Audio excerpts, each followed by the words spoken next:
In 2011, researchers from Germany's University of Tübingen and Harvard Medical School did a study.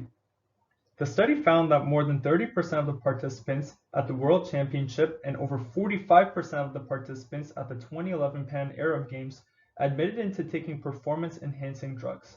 This brings a question as to whether or not performance-enhancing drugs should be allowed in sports. So the overview, while analyzing this question, we will look over the conflict, what PEDs are, why PEDs should be allowed in sports, why PEDs should not be allowed in sports, my chosen side on this argument, and finding a middle ground and consensus between both sides. So the conflict/argument. Throughout many years of professional sports, many athletes have used performance-enhancing drugs, PEDs for short, also known as doping, to improve their skill, endurance, and overall performance in their respective sport. Performance-enhancing drugs should be allowed in professional sports versus the opposing argument that performance-enhancing drugs should not be allowed in professional sports. So before we go over both of those arguments and the reasoning, we're first going to take a quick look at what performance-enhancing drugs actually are.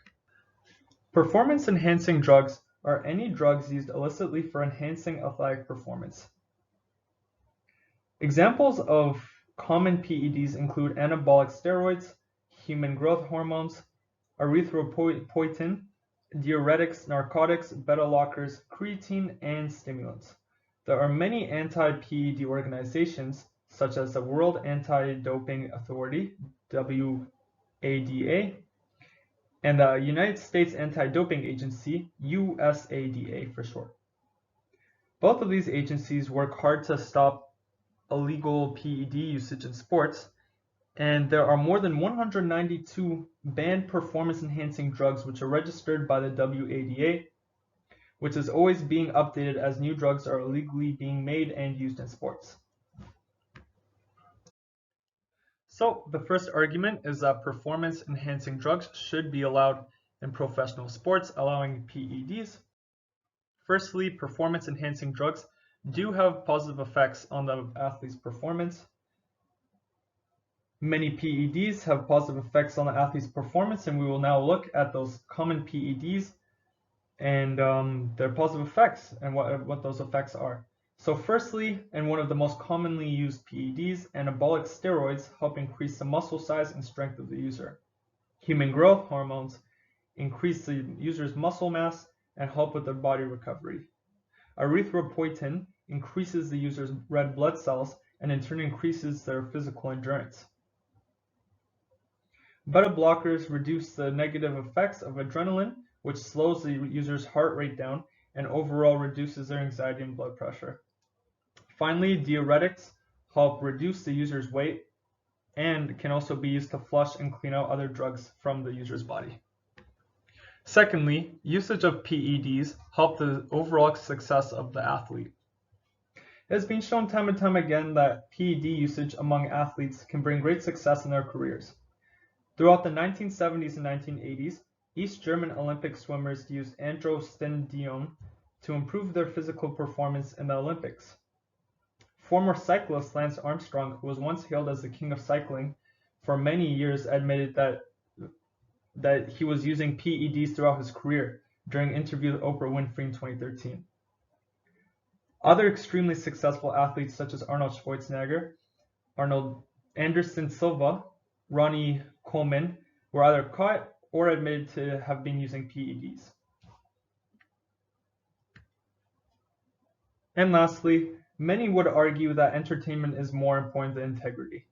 Although using PEDs can be seen as cheating and having no integrity, there are many who would argue that entertainment is more important than integrity in sports. At the end of the day, many people watch sports to see a good, entertaining game without considering the integrity and honesty in the game. An example of this was a baseball game involving both Mark McGwire of the St. Louis Cardinals and Sammy Sosa of the Chicago Cubs in the 1996 baseball game. It was an amazing baseball match which captured the attention of many baseball fans around the world, and both players were using steroids at the time. This was also notably a time where there was a widespread usage of steroids in sports, notably baseball. Many fans even considered this the match that saved baseball, as Major League Baseball attendance went up and skyrocketed from 60 million in 1996 to 70.6 million in 1998, proving that taking PEDs had a huge positive impact on baseball in terms of attendance. Now, on the opposing argument, performance-enhancing drugs should not be allowed in professional sports, banning PEDs. Firstly, it is very well known that PEDs are very unhealthy and dangerous to an athlete's health and safety. Each drug has its own negative effects on the human body. We will take a look at the same common PEDs we looked at earlier, but this time we'll be looking at their negative effects as opposed to their positive effects.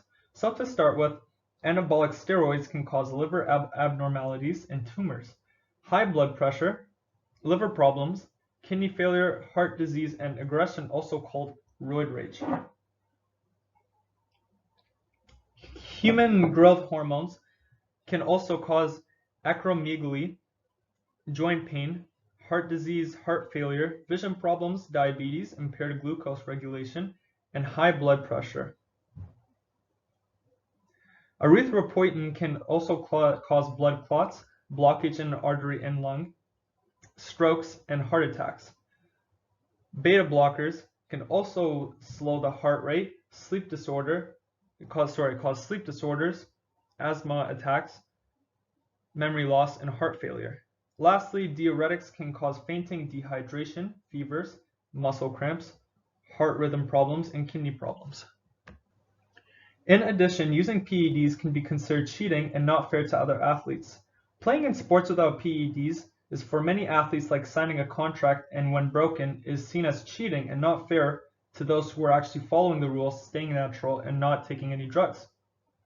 As noted, since PEDs such as steroids cause an extreme difference in strength, durability, and endurance, it can cause a very unfair advantage in sports. Financially, a lot of athletes cannot afford certain PEDs that other athletes can.